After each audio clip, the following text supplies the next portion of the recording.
So why did you call this? Why did you want to have this interview? Don't try that. Should I look directly at the camera the whole time? No, we're having a conversation, and then that's your camera. You're right. We are having a conversation. Hey everybody, this is my first guest, Andrew Watring. So welcome back to There's No Textbook with Alexandra Dell, and thanks for being my first guest. Are you so excited? I'm so excited! Yes, I'm excited. Yeah, I could tell from your email where it was literally just all capitals. I was super excited. Yes! You also sent it so official. Well, yes, because this is an official podcast. Of course it's official. I can also look at camera. So what are we doing? To set us up, basically, we're going to have somebody drive by with sirens. There's a fire station like around the corner, so they're always going. This is very fair. And there's a hospital down there, I'm pretty sure. Well, I don't want to give away my location though to the people, so. we don't do that. So we met through work. Yeah. We met at the office. We did. And have had a great friendship. Absolutely. Then. You were at my birthday party. That's true. It was a very sweet surprise. It was your first time doing mini golf.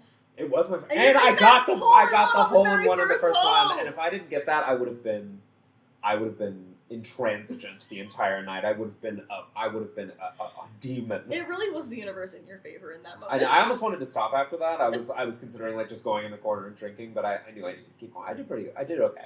I really appreciated that a lot of people were hitting the ball so far that it was going like across the room into other people's parties. People were horrible at.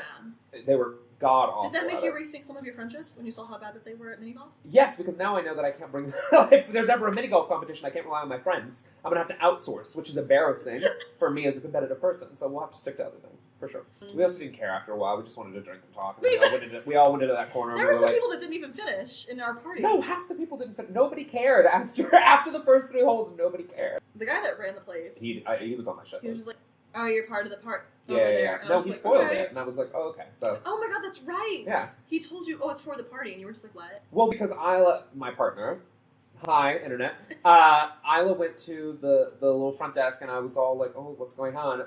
And then we went downstairs, and Isla was like, "For 2," like trying to be like surreptitious, and he was like, "What?" And Isla was like, "For 2." And he said, and I quote, "I don't know what's going on over there, but the surprise is that way." And like pointed to where everyone was. So I was like, "Oh, okay." Like, what do we do? Do you know what I mean? Like, you can't run a surprise party like that from the institutional perspective. He didn't give a shit. No, he didn't give a shit. All. But I respect it, honestly. Is that what you would do if you ran an institution like that? No, I would be so serious about it. If somebody planned a surprise party, I would be like, okay, who am I looking for? Is there a code word that you're going to say to be like, this is going to start the surprise? Oh, the little scarf over there? Okay. Yeah, I would cultivate an experience for people. I can see that. No, I don't think I'm talking out of place when I say I feel like I would be very good at a lot of jobs. Like, I think I throw myself into a lot of what I do, and so I think if I was running a That's an understatement of the century, period. First of all. If I was running a putt-putt golf place, I want the detail. I want to cultivate an experience. I want to help people. Would you play mini golf with the parties? Not unless they asked. Well, sure. But I feel like you would be that fun person where it's if they want me to do something, I'm going to do something. Bartender over here. Bartender, come play with us. I feel like you would be the person. No, if they want me to do something, I'm definitely going to do something. And I'm going to do it very, very well. We could have asked the bartender that was there. No, he wouldn't have done nothing. What are you talking about? He wouldn't have done nothing. Oh, because... No, the one downstairs. The bartender downstairs was nice. Yeah. No, he would do something for sure. But he had like a backtrack of drink orders, and everybody had to get the balls from him, and he was going through too much. There was so much happening. There was a lot happening. I really appreciated it. Also, I don't know if I've shown you the video. I'll have to send it to you later. But there is a video of Connor and Paige with their shirts over their heads, pretending to be like babushkas. I'm sure. Just waiting for you. They I think it was just the anticipation freaks. of waiting for you. They are freaks. And I appreciate that. No, I do. And they feed on each other's freakishness. Moving on to the point of this I was about to say, this is a Actually, wide-ranging conversation. That's the point. No, I mean... A period. Who cares? Yeah. Who cares? No. If you're watching this, you're subjected to this. You have no choice. Where you came from, how you came into your career, your interest in working in theater and entertainment. Okay, So I was born in Alabama, in Birmingham. but I was raised in Huntsville, which is in North Alabama, which is Rocket City. It's the Space Flight Center. It's all of that. And for the longest time, I was adopted, and for the longest time, my parents were really nervous that I was never going to speak because I was just silent all the time, and I would hide behind my mother's leg, and I just was not communicating, even though I was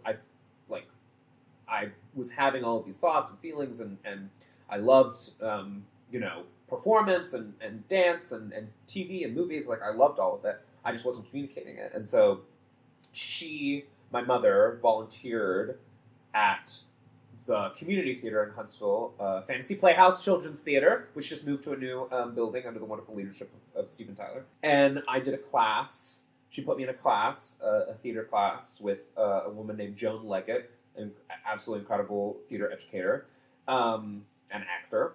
And I remember very vividly that we were doing this, like, oh, we're pretending to be like a dog or a cat or all this stuff, and we're doing all these different things. And I remember she was like, okay, we're in the jungle and we're all lions and I need you all to make a roar. And all of the kids roared, and I was like, this is pathetic. Like, I was like, they're giving nothing, there's no fear, there's no... I had to be five, okay. 6. And so I did my roar, and I think truly, like, the rest was history. I started doing... Yours was better than the rest of theirs. Please. I started doing children's theater, and pretty much went from children's theater, doing community theater, to school theater, and yeah, I basically got the bug from there. Once I was on stage, and what I kind of tell people is, like, once I realized that like live performance and song and ritual and connecting with an audience, once I realized that was like the only magic that I had access to in this world, I was hooked. Did you have any other interests outside of entertainment? Yeah, I started as an actor, and so I thought, as every young child does, that I was going to be on Broadway, and so that was sort of the thrust that I had from elementary school to middle school. When I got into high school, it's when I started directing for the first time, and throughout this time, I'm singing, I'm dancing, I'm writing. I love writing. I was writing my own short stories and my own novels, and I started writing plays when I was in high school, but not till the later end. But probably around sophomore or junior year of high school, specifically by junior year, it was kind of set. I really, really wanted to be a teacher. My mom really wanted me to be a lawyer. But your mom wanted you to be a lawyer. Of course. I wanted to be a Jesuit priest. I wanted to be a historian.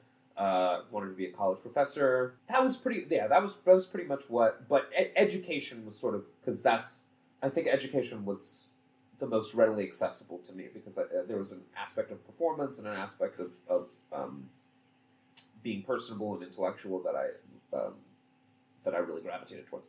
When it came to the decision making, yeah, were your parents all like on board with me being in theater?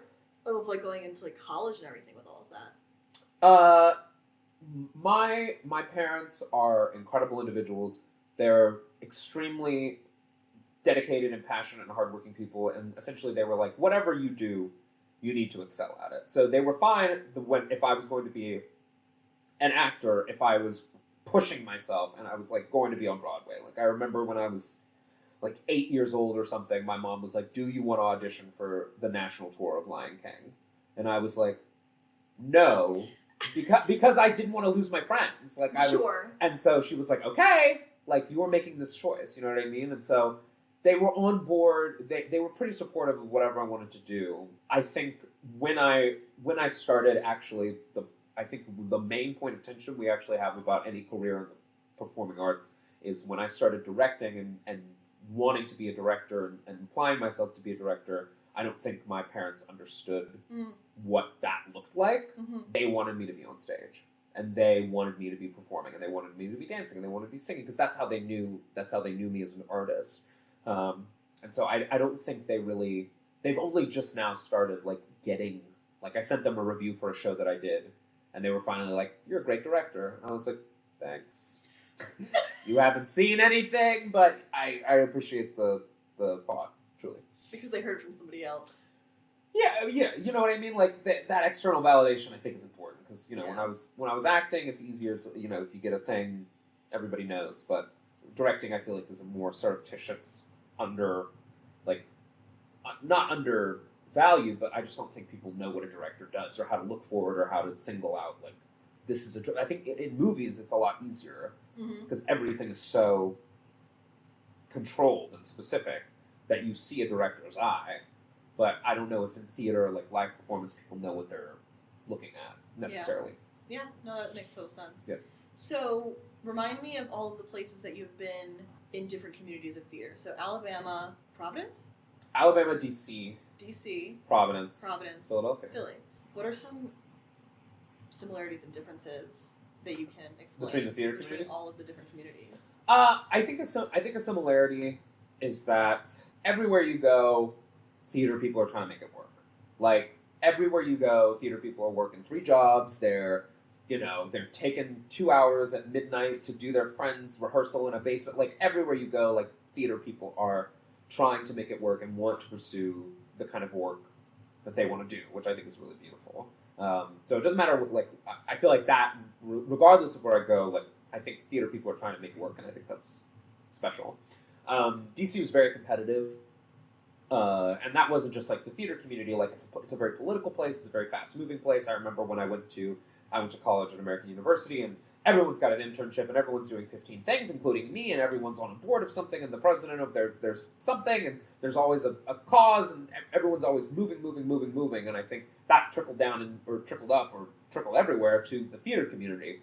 The theater community is very political. It's very organized. It's very thoughtful and energetic, but very competitive, and people are competing for sometimes limited resources. It's the second largest theater community outside of New York, so there are hundreds of theaters doing amazing work, and I loved being in DC, and the Capitol Fringe Festival was where I had one of my first professional gigs. The smaller to mid-sized theaters that just come and are doing this work however they can, it's quite exceptional. Providence was small, and there were only a few theaters. Like there was I went to school at and worked at Trinity Rep, which is like the big Providence theater, and they have a touring house, but there's not like another enormous. You know what I mean? Like there's a big at the top, and then less and less as you go on. I didn't get when I was in Providence. I moved to Providence in 2020, so a lot of the theater was just non-existent. And when I went to school, we were very cloistered. We only ever saw really each other. We didn't get to see a lot of work, which was kind of sad. When I went in 2019 to tour Brown, the idea of being in the city and being across the city and working in the city and that was really exciting. I just didn't have access to that. I only got it later on, and I feel like I was on my way out when I could have really delved into the theater community. But they still have wonderful theater, but it's a very small community, and everybody knows each other. Yeah. You know what I mean? Which is nice. Philly is such its own beast, which I love, and extremely accepting, which I think is really special about the Philly theater community is people are always coming in and out, so I think people are willing to bring people into their circles, which is really beautiful. I remember when I came here, it's just as soon as you do something with someone and you vibe, they're close. Like I've developed such close friendships so fast, and people are so willing to make work with people and make a lot of work with people, and it's very scrappy and it's very clowny and it's very wackadoo, crazy, it's... All of the clowns are in all West. the clowns. Oh, please. They're all in West. They're all in West. They're all in West. They're all in West. They're all taking public transportation over to Pig Iron. With their noses on. Of course. Red nose everywhere. That's how you spot them. Yeah, all theater scenes, I imagine, have their own taste and flavor. I've just really enjoyed being in the Philadelphia scene, for sure. Yeah, that's so nice to hear. Of course. I was very excited to be able to talk to you about all this because we have completely different backgrounds Yes. and experiences, specifically when it comes to education. Because I mean, like you went to grad school. I did not go to grad school, and so that was like an extra leg for you, an extra, well, not an extra leg in the sense, but just also just more experience. And an extra and a what? That's the thing, is both. But also, you've been in 4 different theater communities now. Always been in this area. Which also has its perks. Let me just say, you can't go anywhere. I'm looking at the camera now. I can't go anywhere without people knowing Alex. And it's true. And sometimes they'll be like, raw, and I'll be like, Alex? You know what I mean? So there is benefit to being in one place as well. Because you do. Because I'll be like, oh my god, Alex was talking to me. And they'll be like, Alex? Yeah. Who's that? And then I'll be like, yeah. Ruh. I know you refuse to call me that. I don't. Do you want me to call you that? You don't have to. Okay. Who's talking about me? Who's talking about me? Who said something about me? I get horrified every single time I hear that. Not horrified, but just like, who? You're known in this community. People know you. Sure. And people speak very positively about you. They do. We didn't need to turn it into this. Sorry. People don't speak positively about you. They are complaining about you all the time. No, that's not true. This was planned all along. I just wanted Andrew to talk about it. Everything's fine. We have a new SD card. Oh, God. Hi. Welcome back. I hope you put an intermission there. Do you want to sing? Do you want to sing maybe a little bit? No. Don't make me sing. Please don't make me Don't sing. make me sing. Aren't you teaching soon? Not right now. But aren't you teaching at a college soon? I was going to teach at a college. What happened? Soon. It's a schedules. I think they don't normally have like theater professionals work there, so I was like, I really can only work. Huh? Where was it? It was a Cheney. I was like, I need all of my classes to be on Mondays so that I can still go to rehearsals and things, and I think that was difficult because they wanted a class and different time. Yeah, so it was just Was it supposed to be this semester? This was supposed to be last semester. Oh. And I was like, I literally couldn't do it because of raising. Okay. Yeah. I would love to just go back to start teaching again. I love teaching. What have you taught before? I used to teach at theater schools and theater camps and conservatories and things like that. Don't. I have the need to kick you out, even though this is your home. I did nothing wrong. Rewind about 40 seconds. I actually did nothing wrong. Rewind 40 seconds. This is persecution, which and is I'll fine. zoom in. Okay. Which is fine. Right. There we go. Let me adjust that. There we go. Now. Yes. Yes. I don't know if you'll agree with me, but I personally believe that your website is stacked. Thank you.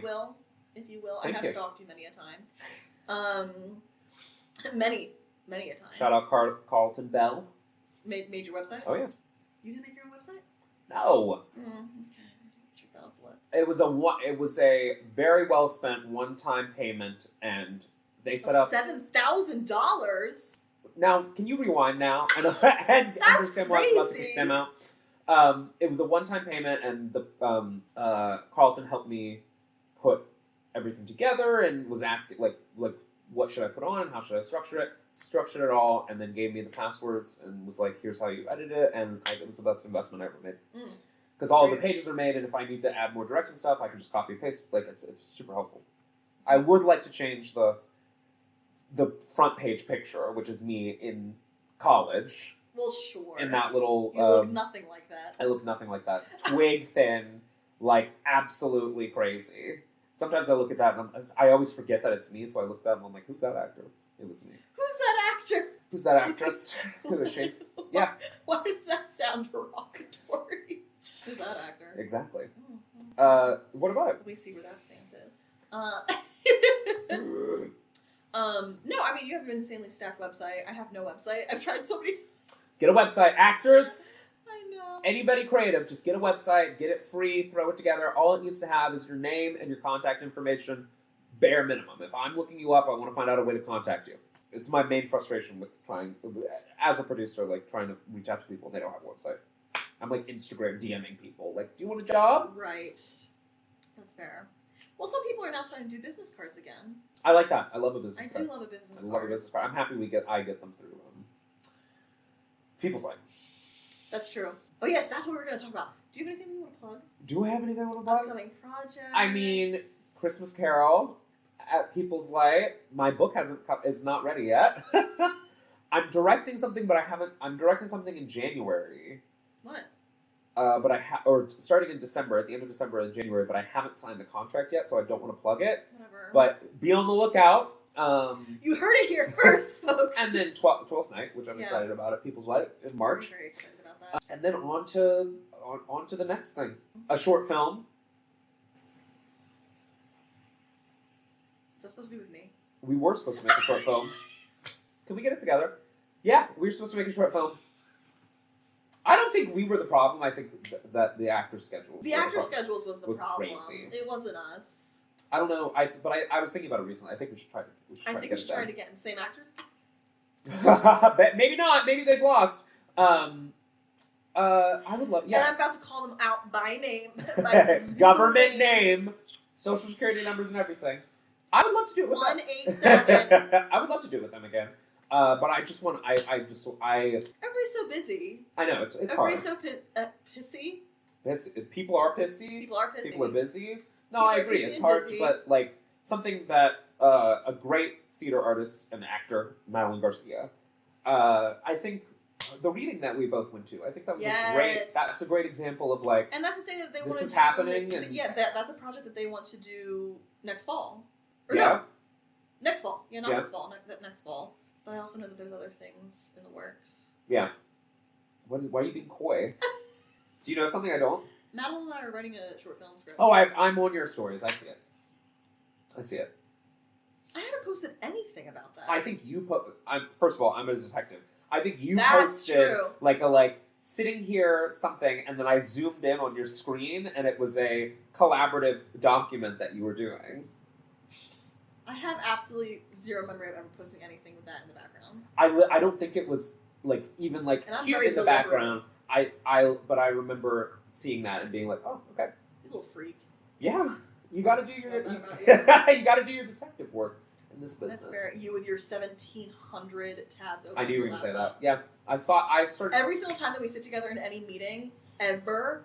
I feel like I can feel the inside of my eyeball twitching, not the lid, the inside of my eyeball twitching, because this has about 1,700 tabs open on Andrew's laptop. My work laptop is way worse. I think I'm talking about your work laptop. Okay, yes, my work laptop. Because unlike, or I guess maybe I should start going back to it, but like my work laptop, I have projects that are like weekly and yearly.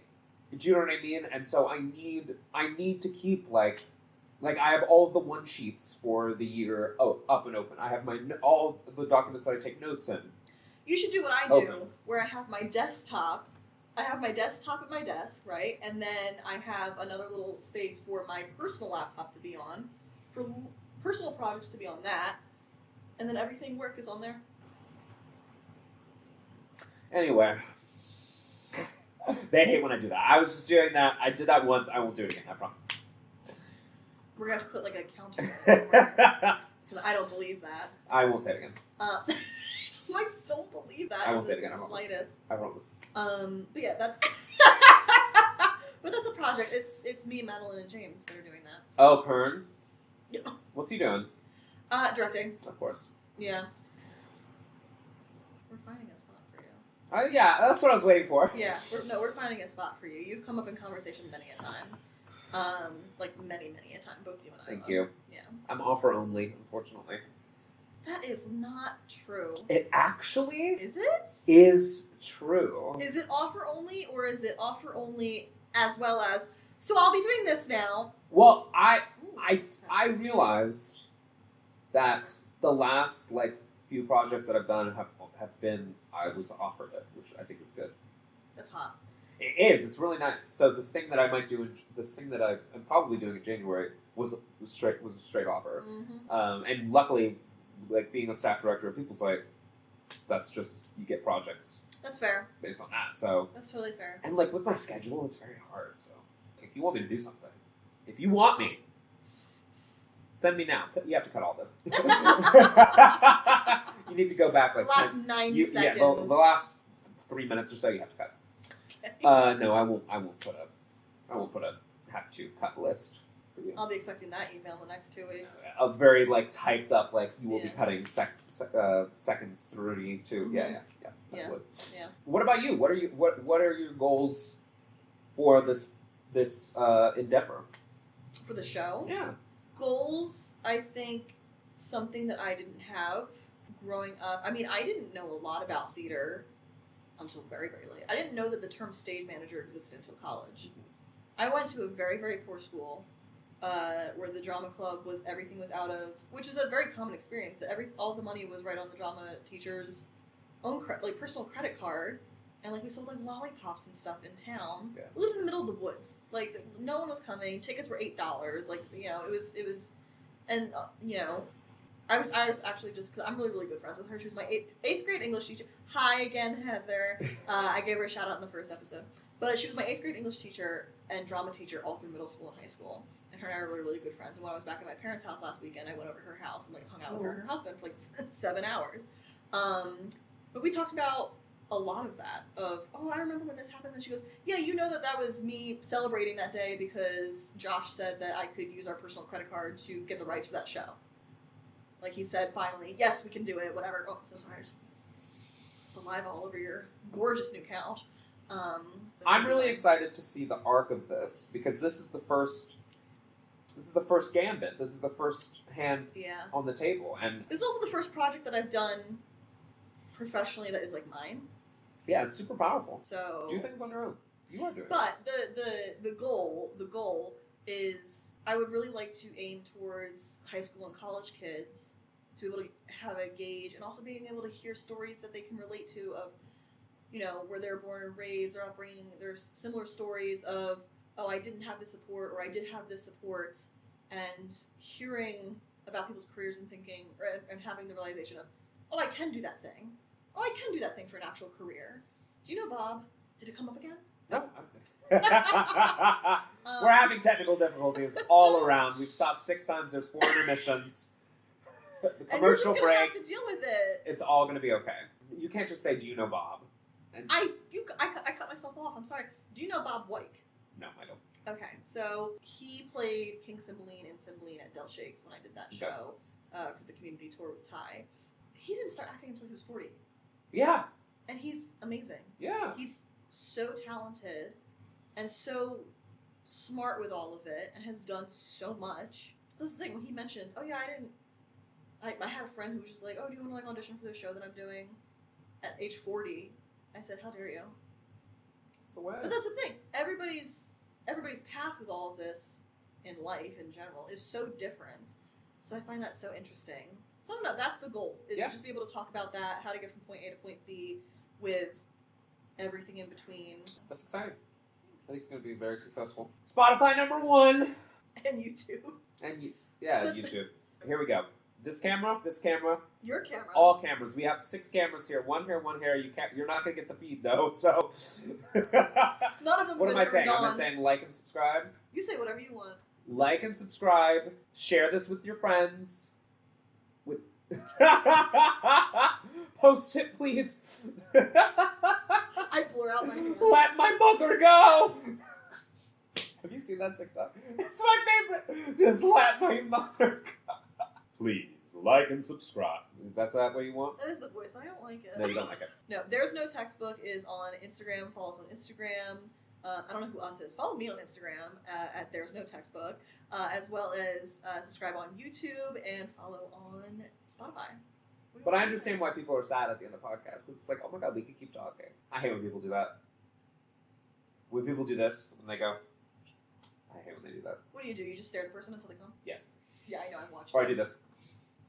You kind of Or I stand up. You do! You will stand up and wait, and you're looking around the entire restaurant, and then also sometimes when we're at Bamba in those high top chairs, you will turn your body away from me, and scour the building while sipping the margarita. You're licking the salt off the rim while. Yeah, because this is just crazy. This is craziness. It's giving 50-year-old suburban dad. Yeah, 100%, and that's where it's from. Yeah. He leans back and he's like, hey. You know what I mean? I'm like, yeah, and then it's the.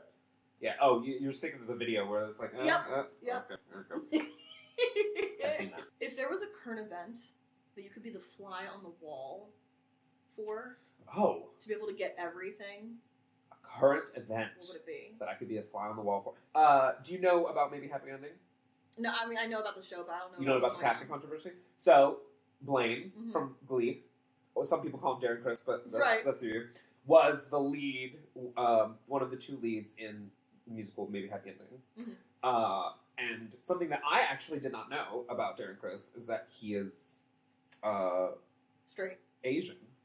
He is? Or part Asian. And so he announced an act, like either that, I don't know all of the details, so people are going to come at me, but he was leaving the role or taking an absence, so they were finding an actor to replace him, and they announced that Andrew Barth Feldman was going to replace him. I didn't know who was replacing him, yeah. And there was a very big uproar because people were like... Was that central to the show? Well, there's different... I don't want to get into, like... Because I don't know the plot of the show or anything. I don't know the plot of the show. I just from what I would see and like hear about it, I mean, it's that had to do with the show. From what I know about the show, it takes place in Korea. And I think the controversy is around because the writers and director, I think, released a statement where they were essentially like, we had always envisioned these people, like these robots, because they're robots, being not specifically Asian, but that anybody could step into them. And they mentioned that like in workshops and different things that different people had stepped in to play, different races. And that they heard like people's responses, but that they can't control, I think that one of the lead actresses said that she can't control how people respond to the show. And so there was that open letter signed by hundreds of theater folks and people have been talking about it, but I really, really want to be a fly on the wall for this, for these conversations. Like, what are the writers and the director actually saying? Like, what does Andrew Barth Feldman actually think about this? What does the team inside this? Because Andrew hasn't released a statement at all or talked about it, or I don't think so at the time of the release of this. But I'm super fascinated in how he is, when these kinds of controversies happen, I'm really interested in how people, as artists and creatives, how they think about their own complicity or not complicity. Like I've had discussion, especially around race and casting. I remember when I was in college. Do you know? Oh my gosh, Twilight. Oh, what's her name? Anna Devere Smith. The piece is called Twilight. Okay, I see. But essentially, she portrays different people involved in the LA riots. Yeah. And she portrays different races and things like that. And I remember having a conversation in college where another actor in class with me was like, "Well, she should be able to play all of these different races." And I remember at the time I was like, I don't think she should be playing a Korean woman. Like she's a black one. I don't think she should be playing a Korean woman. And so I'm really fascinated in how people approach these situations, regardless of where it's happened. Like I know something happened with Great Comment with casting, and like I really want to know, because I know how I react to those situations and how, as a producer or as a artistic director, how I think about those situations. I'm just really interested in how other people think about it. Yeah. What if there's a little tagline like, there's no textbook for life, there's no textbook for you, and there's no textbook for theater. There's no textbook, period. Hold on. We each have our own path, but there's no textbook. No, we always find our way in the end, but there's no textbook. What's with the winking? I'm not winking now. Yes, you are. No, I'm not. What do you want it to be? Do you want it to be like we'll be ending there, and maybe we'll see Alex next week? Are you releasing these on a weekly? Good Lord, no. Monthly? Who knows? Yearly? No. We'll see you the next Jubilee Millennium See year. you next episode. Thank you. Thank you.